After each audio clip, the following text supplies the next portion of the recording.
Varicose veins కి సరైన చికిత్స కోసం సంప్రదించండి ఎవిస్ హాస్పిటల్. నమస్కారం, సుమన్ టీవీకి స్వాగతం. ఫిబ్రవరి 2వ తారీఖున వసంత పంచమి రానుంది. ఈ వసంత పంచమి రోజున అంటే సరస్వతీ మాతని పూజ చేస్తూ ఉంటారు. ఆ రోజునే పిల్లలకి విద్యాభ్యాసం కూడా చేస్తూ ఉంటారు. ఈ విద్యాభ్యాసం ఎక్కడ ఎలా చేసుకోవాలి, ఈ వసంత పంచమి యొక్క ప్రత్యేకత ఏమిటి, ఎటువంటి నియమాలను పాటించాలి, ఈ విషయాలన్నిటిపై అవగాహన కల్పించేందుకు మనతో పాటు ఉన్నారు జ్యోతిష శాస్త్ర పండితులు, శ్రీచక్ర పీఠ వ్యవస్థాపకులు బ్రహ్మశ్రీ ప్రదీప్ జోషి గారు. నమస్కారం గురుగారు. శ్రీమాత్రే నమః. గురుగారు, వసంత పంచమి రాగానే పిల్లలందరికీ ఇంకా ఆ రోజే ఇంకా అక్షరాభ్యాసం చేసేయాలి అని చెప్పేసి అందరూ చూస్తూ ఉంటారు. అయితే అక్షరాభ్యాసం ఎక్కడ చేసుకుంటే వాళ్ళకి మంచి విద్య అనేది వస్తూ ఉంటుంది. సో ఎటువంటి నియమాలను ఈరోజు పాటించాలి, ఏంటి వసంత పంచమి యొక్క ప్రత్యేకత? శ్రీ గురుభ్యో నమః. శ్రీమాత్రే నమః. శుక్లాం బ్రహ్మ విచారసార పరమాం ఆద్యాం జగద్వ్యాపినీం వీణా పుస్తకధారిణీం అభయదాం జాఢ్యాంధకారాపహాం హస్తైస్ఫాటికమాలికాం విదధతీం పద్మాసనే సంస్థితాం వందే తాం పరమేశ్వరీం భగవతీం బుద్ధిప్రదాం శారదాం. శ్రీమాత్రే. ఈ వసంత పంచమి అక్షరాభ్యాసం మీరు ఎక్కడైనా దేవస్థానంకి వెళ్ళండి, అక్షరాభ్యాసం చేసుకోండి. ఎక్కడికైనా దేవస్థానంకి కేవలం సరస్వతి టెంపుల్సే కాదు, ఎక్కడైనా వెళ్ళి చేసుకోవచ్చు. ఎందుకోసం అంటే అందరికీ అన్ని దగ్గరికి వెళ్ళడానికి అవైలబిలిటీ ఉండదు. తీరా పోయిన తర్వాత కూడా అక్కడ క్రౌడ్ ఎక్కువగా ఉండి ఇబ్బంది పడతారు. ఎక్కడికి వెళ్ళినా దైవము శక్తి సన్నిధానం ఉంటుంది. కానీ ఆ దైవ సాన్నిధ్యములో మంత్రవేత్త కలిగినటువంటి శాస్త్రవేత్త, అంటే శాస్త్రము మంత్రము తెలిసినటువంటి ఒక గురువు ఉండాలి. ఎందుకోసం అంటే విద్య ఎవరిస్తారు? గురువే ఇస్తాడు. దైవ ఉపాసన కలిగినటువంటి మంత్రవేత్త ఉండాలి, అతనికి జ్ఞానం ఉండాలి. అతను తన కన్నులతో అతని శక్తితో మీకు అనుగ్రహించగలిగే గురువు ఉండాలి. ఎందుకోసమంటే దైవం ఎక్కడైనా ఉంది, కానీ ఆ దైవానుగ్రహాన్ని ఇచ్చేటువంటి వాడు గురువు మాత్రమే. అందులోనూ జ్ఞానం ఇచ్చేటువంటి వాడు గురువు మాత్రమే. మంచి శాస్త్ర పండితులు ఉండేటువంటి ప్రదేశంలో, అంటే ఉపాసన ఏ దైవ బలం ఏ దేవస్థానంలో అయితే గనక దైవ బలము ఉపాసన బలం ఎక్కువ ఉన్నటువంటి పండితులు ఉండాలి. అలాంటి దేవస్థానంలో వెళ్ళాలి. ఎందుకోసమంటే ఈ అక్షరాభ్యాసం విద్యాభ్యాసం యొక్క ప్రత్యేకత ఏమిటంటే పిల్లలకి చెవిలో, కుడి చెవిలో గురువు ఓంకార మంత్రాన్ని 3 సార్లు చెప్పాలి. ఆ చెప్పే గురువు ఓంకార అనుష్ఠానం చేసుకున్న వాడై ఉండాలి, సాధన చేసి ఉండాలి, ఆ గురువుకి శ్రీ విద్య తెలిసి ఉండాలి. అలాంటి గురువు దగ్గరికి వెళ్ళి చేయించుకోవాలి. ఇది గురువు. అమ్మవారు సరస్వతీదేవి, ఆమె అమ్మలగన్నయమ్మ, ఆమె పెద్ద గురువు, అందరికన్నా పెద్ద గురువే. కాకపోతే ఆ అమ్మ అనుగ్రహాన్ని ప్రసాదించగలగాలి అని అంటే ఆ అమ్మకు సంబంధించిన శ్రీ విద్యా తత్వం, శ్రీచక్రానికి సంబంధించిన తత్వం అంతా తెలిసి ఉండాలి. ముఖ్యంగా శ్యామలా దండకం, రాజశ్యామల ఉపాసన ఉండాలి. అలా చదివితే శ్యామలా దండకం ఇలా చదివేయాలి టకటక. జయ జనని సుధా సముద్రాంత హృద్యన్ మణిద్వీప సంభ్రూఢ బిల్వాటవీ మధ్య కల్పద్రుమా కల్ప కాదంబ కాంతార వాసప్రియే కృత్తివాసప్రియే సర్వలోకప్రియే సాదరారబ్ధ సంగీత సంభావన సంభ్రమాలోల నీపస్రగాబద్ధ చూలి సనాతత్రికే సానుమత్పత్రికే. ఇలా టకటక ఆ అమ్మవారు ఎక్కడుండాలి? నాట్యం చేస్తుండాలి నాలుక పైన. స్త్రీ సూక్త, పురుష సూక్తాలు అలా అన్నీ చదవగలగాలి. అలాంటి గురువు దగ్గరికి వెళ్ళి అక్షరాభ్యాసం చేయించుకోవాలి. అక్షరాభ్యాసం చేయించే పద్ధతి ఏమిటంటే కనుక మొట్టమొదటిగా మీరు ఒక క్లాత్, ఒక వైట్ కలర్ క్లాత్ కానీ ఆకుపచ్చ రంగు క్లాత్ కానీ ఏదైనా సరే, బ్లాక్ తప్ప, బ్లాక్ బ్లూ తప్ప ఏదైనా ఒక క్లాత్ తీసుకొని ఒక పీఠ మీద, ఒక చౌక పీఠ మీద క్లాత్ పరవాలి. దాని మీద బియ్యం వేయాలి. బియ్యం వేసి బియ్యాన్ని చదును చేయాలి. చదును చేసి దాని మధ్యలో కలశం పెట్టాలి. కలశం మీద ఒక కొబ్బరికాయ పెట్టాలి. కొబ్బరికాయ మీద ఒక గోపురంలాగా ఒక ఎర్రటి కనుమ పెట్టుకోవాలి. పెట్టి గణపతి, గౌరీ, తమలపాకులు, ఒక 100 తమలపాకులు తీసుకొని ఆ తమలపాకులు పెట్టేసుకొని గౌరీ, గణపతి, నవగ్రహాలు, అష్టదిక్పాలకులు వీళ్ళందరినీ ధ్యానం చేసుకొని ఆవాహన చేసుకోవాలి. చేసుకున్న తర్వాత మూల అధిష్టాన దేవత సరస్వతీదేవి అమ్మవారి యొక్క మూల మంత్రం పిల్లలతో చెప్పించాలి. చెప్పించి తండ్రి తన కుడి కాలు మీద పిల్లవాడిని కూర్చోబెట్టుకోవాలి. ఎడమ కాలు మీద పిల్లల్ని, ఎడమ తొడ మీద పిల్లల్ని కూర్చోబెట్టుకోకూడదు. తండ్రి కుడి తొడ మీద కూర్చోబెట్టుకోవాలి పిల్లల్ని. కుడి తొడ మీద తండ్రి కూర్చోబెట్టుకొని తండ్రి మొట్టమొదటిగా పిల్లవాడితో ఓంకారం రాపించాలి. ఓంకారం రాపించి శ్రీమాతృ మంత్రం, శ్రీమాత్రే నమః, శ్రీమాతృ మంత్రం చెప్పించాలి. తర్వాత తల్లి కూడా అక్షరాభ్యాసం చేయించాలి. వీరిద్దరూ అక్షరాభ్యాసం చేసిన తర్వాత హారతి, ఇదైతే భగవంతునికి మనం నివేదన చేయవలసినటువంటి హారతి, ప్రసాదము, నైవేద్యం అంతా చేసి ప్రదక్షిణపూర్వకంగా నమస్కారం చేసి తర్వాత గురువు దగ్గరికి రావాలి. మేము అక్షరాభ్యాసం చేసాం. ఎందుకోసం అంటే శాస్త్రంలో మాతృదేవోభవ, మొట్టమొదటి గురువు ఎవరు అంటే తల్లి, తర్వాత పితృదేవోభవ, రెండవ ప్రధాన దైవము తండ్రి. వీళ్ళిద్దరు అయిపోయారు. మూడవ వాళ్ళు ఎవరు అంటే ఆచార్య దేవోభవ. అప్పుడు ఆచార్యుడి దగ్గరికి రావాలి. ఆచార్యుడి దగ్గరికి వచ్చి మేము అక్షరాభ్యాసం చేసాము, వీడికి మంత్రోపదేశం చేయండి, ప్రణవ మంత్రం ఉపదేశం చేయండి. అప్పుడు కుడి చెవులు గురువు ఓంకారాన్ని చెప్పి గురువు కూడా దగ్గర కూర్చోబెట్టుకొని ఆ పిల్లవాడికి శ్రీమాత్రే నమః, అదేవిధంగా లేదంటే ఓం నమ శివాయ లేదా ఓం నమో నారాయణాయ, ఓంకారం అనే ప్రణవనాదాన్ని గురువు తన చేతితోటి రాయించాలి. రాయించి గురువు తన అరచేతితోటి పిల్లవాడి చేయి మీద, నెత్తి మీద చేయబెట్టి ఆశీర్వాదం చేయాలి. వీడు ప్రపంచానికి జ్ఞానోపదేశం చేసే శక్తి సామర్థ్యం కలిగినటువంటి వాడు అవ్వాలి, చక్కగా స్కిల్ పర్సనాలిటీ అవ్వాలి, సరస్వతి అనుగ్రహం కలగాలి, ధనవంతుడు ఐశ్వర్యవంతుడు కావాలి, అన్ని గ్రహాలు కూడా ఈ పిల్లవాడికి అనుకూలించాలి, అరిష్టాలు దూరం అవ్వాలి అని గురువు ఆశీర్వచనం చేయాలి. అలా ఆశీర్వచనం చేసిన తర్వాత తల్లి తండ్రి పిల్లవాడిని ఒడిలో పెట్టుకొని చక్కగా అమ్మవారి దగ్గరికి వెళ్ళి ఓడిబియ్యం వేయడము, అమ్మవారికి ఓడిబియ్యం ఇవ్వాలి. ఆ రోజు ఓడిబియ్యం పోసి ఆ తర్వాత అమ్మవారికి దండం పెట్టుకొని అదే దేవస్థానంలో అమ్మవారి యొక్క నైవేద్యము భోజనం చేయాలి. ఏం భోజనం చేయాలి? నైవేద్యం, ప్రసాదము, అమ్మవారికి పెట్టిన నైవేద్యం భోజనం చేయాలి. చాలామంది ఏం చేస్తారు, ఇంత కష్టపడి వెళతారు, చక్కగా అక్షరాభ్యాసాలు అని చెప్పి బయటకు వచ్చెక్కడో హోటల్లో తింటారు. వాడు హోటల్లో స్నానం చేసి వండాడో తెలియదు, ఏం వేసాడో తెలియదు, ఎట్లా చేస్తున్నాడో తెలియదు. సో పద్ధతి ఉండదు. మళ్ళీ అందుకే చక్కగా అరిటాకులు కానీ మంచిగా వేసుకొని చక్కగా భోజనం. మరి సరస్వతి మాత టెంపుల్స్ లోనే ఒకవేళ అక్షరాభ్యాసం చేయకుండా మీరు చెప్పినట్టుగా ఏదైనా టెంపుల్స్ లోనే ఒకవేళ ఇంట్లో చేయించుకున్నా పర్వాలేదు. మరి అప్పుడు అమ్మవారికి ఒడిబియ్యం అది ఇవ్వడం ఇంట్లోనే పోయండి, ఇంట్లో ఒడిబియ్యం పోయండి, పోసి అక్కడ అమ్మవారి దేవస్థానంకి వెళ్ళి ఇచ్చేసి రండి.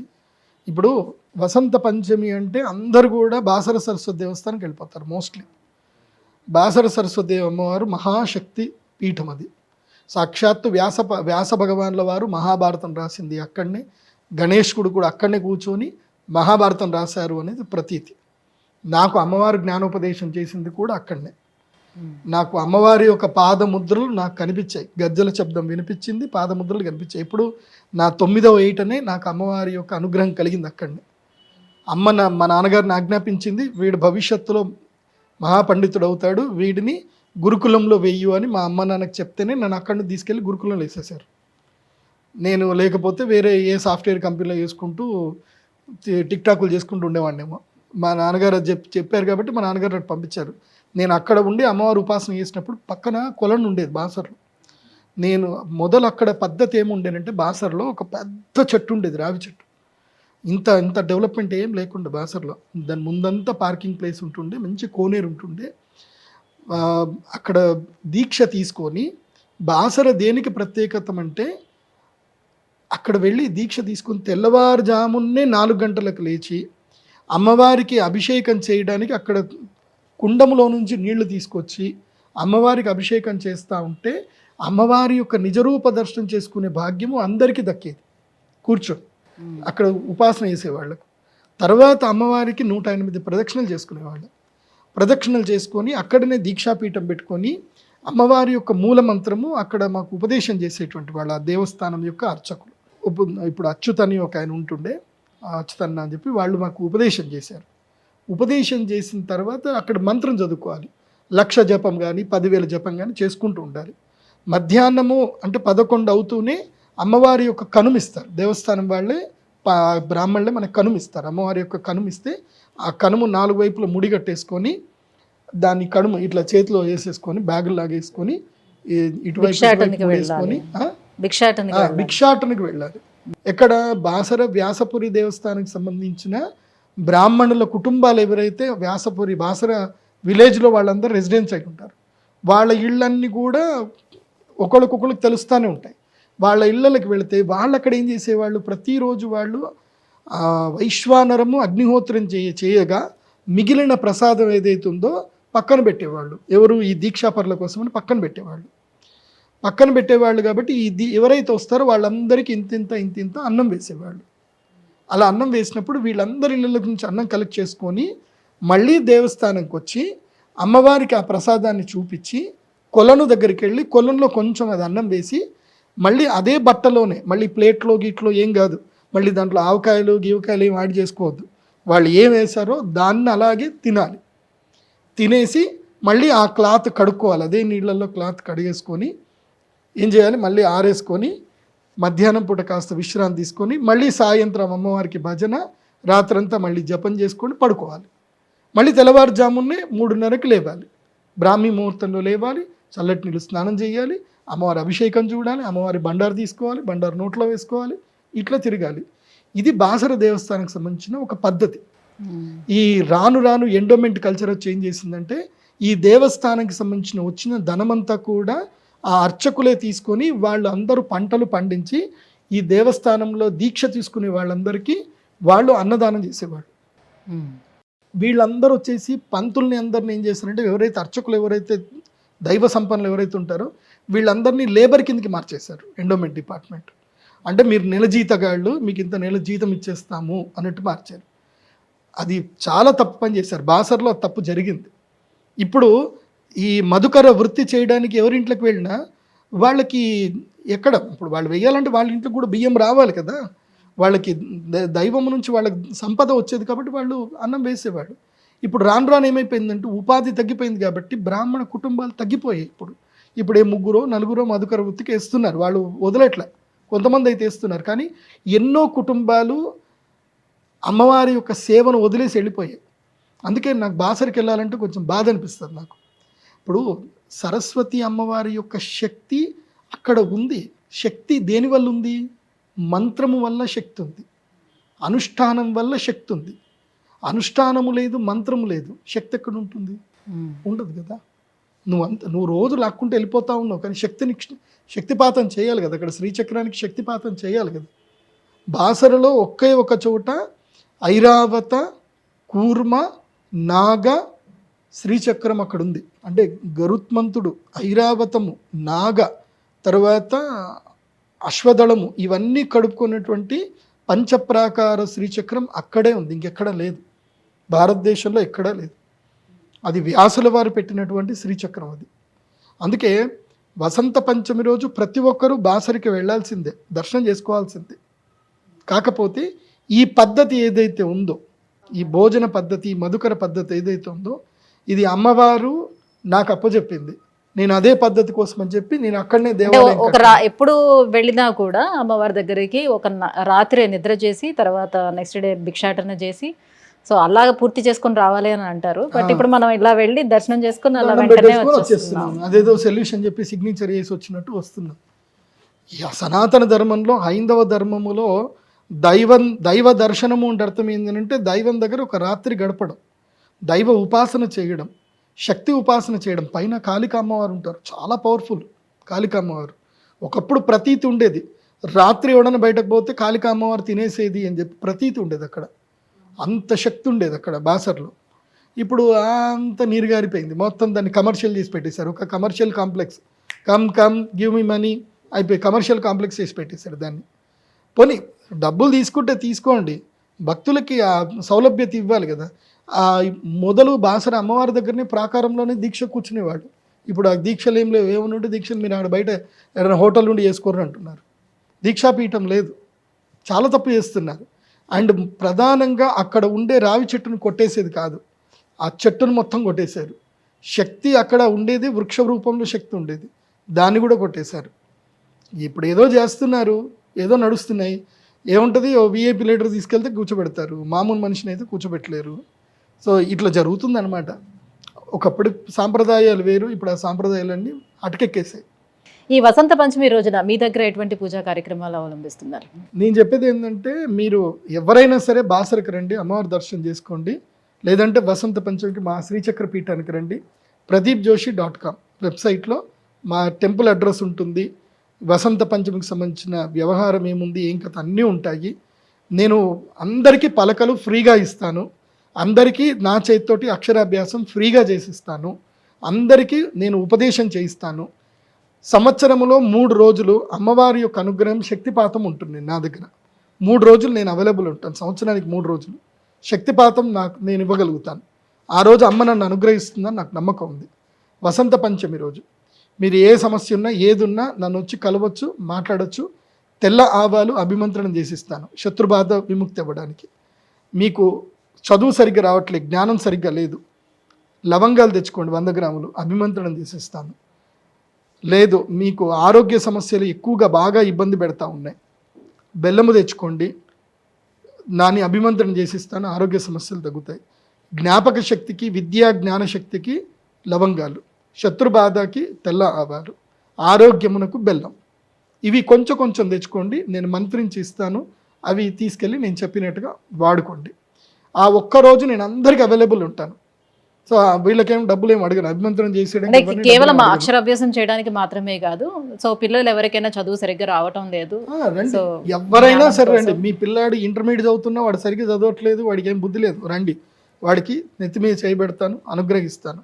అందరికీ ఆ రోజు మంత్రించి ఇస్తాను.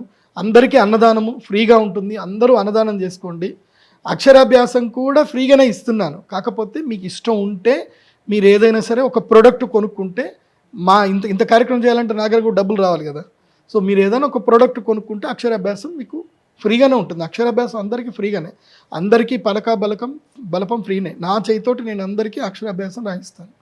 పూజలో కూర్చోవాలంటే కొంచెం ఒక 2000 దీనంతటికీ కూడా ముందుగా మీ వెబ్సైట్లోనే లాగిన్ చేసుకొని వెబ్సైట్లో విజిట్ చేసుకోండి, బుక్ చేసుకోండి. లేదంటే డైరెక్ట్ వచ్చేయండి. డైరెక్ట్ ఫిబ్రవరి 2వ తారీఖు ఉదయం 7 గంటల నుంచి కార్యక్రమాలు స్టార్ట్ అయిపోతాయి.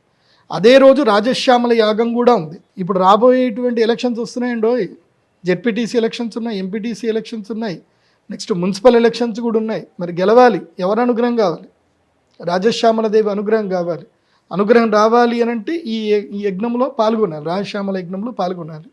సో ఈ కాంపిటేటివ్ ఎగ్జామ్లో సక్సెస్ అవ్వాలన్నా ఏదైనా సరే సంవత్సరానికి 3 ముహూర్తాలు ఉంటాయి, అత్యంత శ్రేష్టమైన ముహూర్తాలు. వసంత పంచమి, అక్షయ తృతీయ, ధనత్రయోదశి. ఈ 3 ముహూర్తాలు. ఈ 3 ముహూర్తంలోనే నేను యజ్ఞం చేయిస్తాను, యంత్రం కూడా ఇస్తాను. మిగతా ఏ రోజుల్లోనూ నేను యంత్రము ఇవ్వను. మళ్ళీ ఆ రోజుల్లో యంత్రం తీసుకోవాలంటే 1 lakh పెట్టి పూజ చేసుకోవాలి, మిగతా రోజుల్లో తీసుకోవాలి. అదే ఈ రోజు అనుకోండి 35,000లో మీకు యంత్రము వస్తుంది, యజ్ఞము జరుగుతుంది, చక్కగా భోజనం చేసుకుంటారు, ప్రసాదం తీసుకుంటారు. నేను భక్తులకు చెప్పేది ఏంటంటే, వసంత పంచమి రోజు అక్షరాభ్యాసం చేసుకోవాలి అనుకుంటే మా శ్రీచక్ర పీఠంలో అక్షరాభ్యాసం చేయండి. మా దేవస్థానం డెవలప్మెంట్కి మీరు కూడా సహాయకులు అవ్వండి, దాతలు అవ్వండి. అక్కడి నుంచి బాసరికి వెళ్ళడానికి జస్ట్ 16 కిలోమీటర్లే, పక్కనే ఉంటుంది. బాసరికి వెళ్ళండి, అమ్మవారి దర్శనం చేసుకొని రండి. మా శ్రీచక్ర పీఠానికి వచ్చి భోజనం చేయండి. బాసర్లో ఎవరైనా అక్షరాభ్యాసం చేసుకున్నా మా శ్రీచక్ర పీఠానికి వచ్చి భోజనం చేయండి. ఆ రోజు మేము అందరికీ అన్నదానం, అందరికీ సరిపడా అన్నం వండి పెడతాము. 1000 మందికి అన్నదానం చేయడానికి మేము సిద్ధం ఉన్నాము.